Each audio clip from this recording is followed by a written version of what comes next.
നിങ്ങളുടെ NEET score just ക്വാളിഫിക്കേഷനും 250-നും ഇടയ്ക്കാണെങ്കിൽ ഈ video skip ചെയ്യാതെ കാണുക. 100% യൂസ്ഫുൾ ആയിട്ടുള്ള ഇൻഫർമേഷൻസ് ആണ് നമ്മളോട് പറയുന്നത്. അതെ, 250 താഴെയും ജസ്റ്റ് ക്വാളിഫൈഡ് ആയ സ്റ്റുഡൻസ്. അതെ, MBBSൻ്റെ കാര്യമാണ് നമ്മൾ. അതെ, MBBS കിട്ടാൻ എന്താണ് പോസിബിലിറ്റീസ് അവരുടെ ലിമിറ്റഡ് ആണ്. അതെ, അവർക്ക് ഒരുപാട് ഓപ്ഷൻസ് നമുക്ക് പറഞ്ഞു കൊടുക്കാനായിട്ടില്ല. അതെ, ഫസ്റ്റ് ഓഫ് ഓൾ നമുക്ക് കേരളത്തിൽ നിന്ന് തന്നെ തുടങ്ങാം. അല്ല, കേരളത്തിൽ നമുക്ക് കൂടുതലൊന്നും പറയാനില്ല. അവർക്ക് NRI മാത്രമാണ് ഓപ്ഷൻ ഉള്ളത്. അതിൻ്റെ കൂടെ പറയേണ്ടത് ഈ പറയുന്ന 250 താഴെയുള്ള എത്ര പേർക്ക് NRI പ്രത്യേകിച്ച് ഈ വർഷം കിട്ടുമെന്നുള്ള കാര്യം സംശയം തന്നെയാണ്. കേരളത്തിൽ തന്നെ കോളേജിൻ്റെ ക്വാളിറ്റിയിൽ കോംപ്രമൈസ് ചെയ്യണം കൺഫേം ആണ്. 250 താഴെയുള്ളവർക്ക് കിട്ടാൻ പോകുന്ന കോളേജുകൾ കേരളത്തിലെ ഏറ്റവും താഴെ റാങ്കിങ്ങിലുള്ള 2-3 കോളേജിലായിരിക്കും. 100% അല്ലേ? അതും ക്രിസ്ത്യൻ റിസർവേഷനോ മുസ്ലിം റിസർവേഷനോ ഒക്കെ ഉണ്ടെങ്കിൽ മാത്രമാണ് പോസിബിലിറ്റി ഉള്ളത്. കഴിഞ്ഞ വർഷം പോലും 200 ബിലോ ഉള്ളൊന്നും ആർക്കും കിട്ടിയിട്ടില്ല. ഈ വർഷം ഇത്രയും കോമ്പറ്റീറ്റീവായിട്ട് നിൽക്കുമ്പോൾ നമ്മൾ കുറച്ചുകൂടെ ബുദ്ധിമുട്ടായിരിക്കും ഈ വർഷം കിട്ടാനായിട്ട്. അതെ, മാത്രമല്ല ഫീസിന്റെ ഒരു അപ്ഡേഷൻ കൂടെ വെച്ച് നോക്കുമ്പോൾ ഇഷ്യൂ വന്നേ പിന്നെ നമ്മൾ എന്തായാലും 22 lakhs തന്നെ എന്തെങ്കിലും അടയ്ക്കേണ്ടി വരും. മിക്കവർക്കും അറിയാം ഈ കോർട്ട് ഓർഡർ വന്നേക്കുന്ന മിക്കവർക്കും അറിയാം. അവരാണ് അതിൻ്റെ ആളുകൾ. അപ്പം ഇവരുടെ ഒരു പ്രശ്നം എന്താണെന്ന് ചോദിച്ചാൽ ബിലോ 250 കിട്ടിയാൽ തന്നെ മോശം കോളേജേ കിട്ടത്തുള്ളൂ.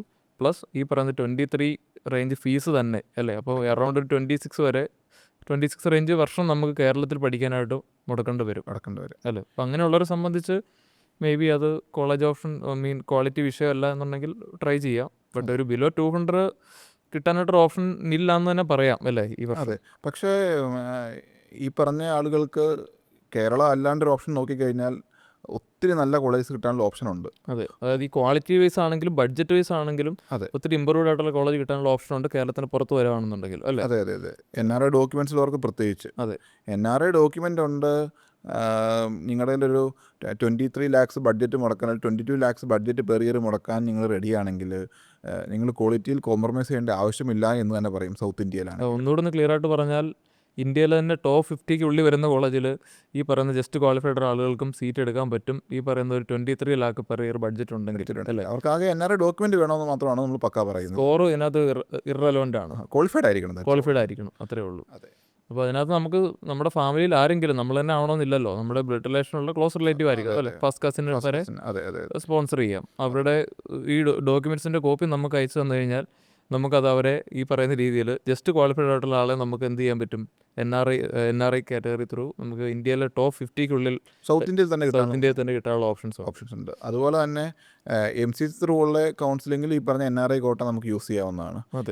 MCC കട്ട് ഓഫിൻ്റെ കൗൺസിലിംഗിൻ്റെ പ്രത്യേകത എന്ന് പറഞ്ഞാൽ ഫസ്റ്റ് റൗണ്ടിലാണ് ഏറ്റവും കട്ട് ഓഫ് കുറവ്. പിന്നെ ഓരോ റൗണ്ടിലും ആപ്ലിക്കൻസ് ആഡായിക്കൊണ്ടിരിക്കും. എല്ലാ റൗണ്ടിലും കൗൺസിലിംഗ് പുതിയതായിട്ട് ഓപ്പൺ ചെയ്യുന്നുണ്ട്. ഓരോ റൗണ്ടിലും കൗൺസിലിംഗ് സ്റ്റുഡൻസ് ആഡായിക്കൊണ്ടിരിക്കും. സോ നിങ്ങൾക്ക് സ്കോർ കുറവാണെങ്കിൽ നിങ്ങൾക്ക് NRI ഡോക്യുമെൻറ്റ്സും ഇല്ലെങ്കിൽ ആദ്യം ചെയ്യേണ്ട കാര്യം ഫസ്റ്റ് റൗണ്ടിൽ MCCയിൽ എല്ലാ കോളേജ് ഓപ്ഷൻ കൊടുത്ത് എടുക്കുക. അതിൻ്റെ അകത്ത് നിങ്ങൾക്ക് സ്കോളർഷിപ്പ് കിട്ടുന്ന ഓപ്ഷൻസ് ഉണ്ടെങ്കിൽ അത് യൂസ് ചെയ്ത് ആദ്യം തന്നെ സീറ്റ്സ് എടുക്കുക. അത് ഇപ്പോഴത്തെ ഒരു ട്രെൻഡ് എന്ന് പറഞ്ഞു കഴിഞ്ഞാൽ നമുക്ക് ഫസ്റ്റ് റൗണ്ടിൽ തന്നെ ചില കോളേജുകളായിട്ട് നമുക്കൊരു ഫീസിൻ്റെ കാര്യത്തിലുള്ള ധാരണ എത്തിയൊരു നെഗോഷ്യബിൾ ഫീസിലേക്ക് എത്താൻ പറ്റും.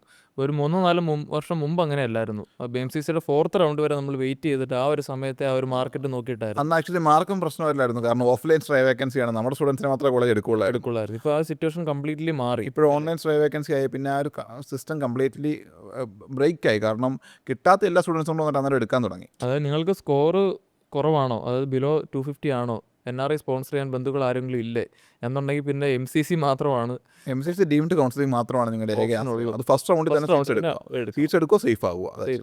നിങ്ങൾക്ക് എന്തെങ്കിലും സ്കോളർഷിപ്പ് കിട്ടിയാൽ അത് നിങ്ങളുടെ ബെനിഫിറ്റ് എന്ന് മാത്രം വിചാരിക്കും. അതെ. ഇതാണ് നമുക്ക് 250 താഴെ സ്കോർ ആണെങ്കിൽ പറയാനുള്ള ഓപ്ഷൻ. പിന്നെ നമുക്ക് NRIയുടെ തന്നെ ആന്ധ്രയുടെ ഓപ്ഷൻസ് ഉണ്ട് അല്ലേ. അതെ. അവിടെ ഈ പറയുന്ന രീതിയിൽ കുറച്ചുകൂടെ ഫീസ് കുറവ് വേണം നമുക്ക് എക്സ്പെക്ട് ചെയ്യാം. ഒരു 20 ലാഖിനൊക്കെ അത് ഡിപ്പെൻസ് ആണ്, മാർക്കറ്റ് ഡിപ്പെൻഡ് ആണ്. അതുപോലെ തന്നെ ഇതല്ലാണ്ടും ബാക്കിയുള്ള എല്ലാ ഈ പറഞ്ഞ അതർ പ്രൊഫഷണൽ കോഴ്സുകളുണ്ടല്ലോ. ഈ പറഞ്ഞ BDS ആയിക്കോട്ടെ, വെറ്ററിനറി ആയിക്കോട്ടെ. വെറ്ററിനറിയൊക്കെ സ്കോർ പ്രശ്നമല്ല. നിങ്ങൾക്ക് നീറ്റ് എഴുതിയിട്ടുണ്ടെങ്കിൽ 50 above സ്കോർ ഉണ്ടെങ്കിൽ നമുക്ക് വെറ്ററിനറി അഡ്മിഷൻസ് എടുക്കാനുള്ള പോസിബിലിറ്റി ഉണ്ട്. BDSനെ സംബന്ധിച്ചാണെങ്കിലും ജസ്റ്റ് ഒരു 30 lakhs താഴെ ബഡ്ജറ്റ് ആവുന്ന 2 കോഴ്സുകളാണ് ഇത് രണ്ടും. അതെ, അതായത് നമ്മൾ പറഞ്ഞു വന്നത് നിങ്ങളുടെ നീറ്റ് സ്കോർ എത്ര തന്നെ കുറവാണെങ്കിലും നിങ്ങളൊരു ഇന്ത്യയിലെ തന്നെ ടോപ്പ് റാങ്ക്ഡ് കോളേജിൽ നോക്കുന്നുണ്ടെങ്കിൽ നമുക്ക് NRI ഡോക്യുമെന്റ് കൂടിയേ തീരൂ. MCC ത്രൂ നമുക്ക് ബഡ്ജറ്റ് കുറച്ച് കിട്ടിയാലും അത് ആവറേജ് ലെവലുള്ള കോളേജുകളായിരിക്കും 100% അല്ലേ. എന്തെങ്കിലും ഇത് സംബന്ധിച്ച ഡൗട്ട്സ് ഉണ്ടെങ്കിൽ feel free to contact us. Thank U.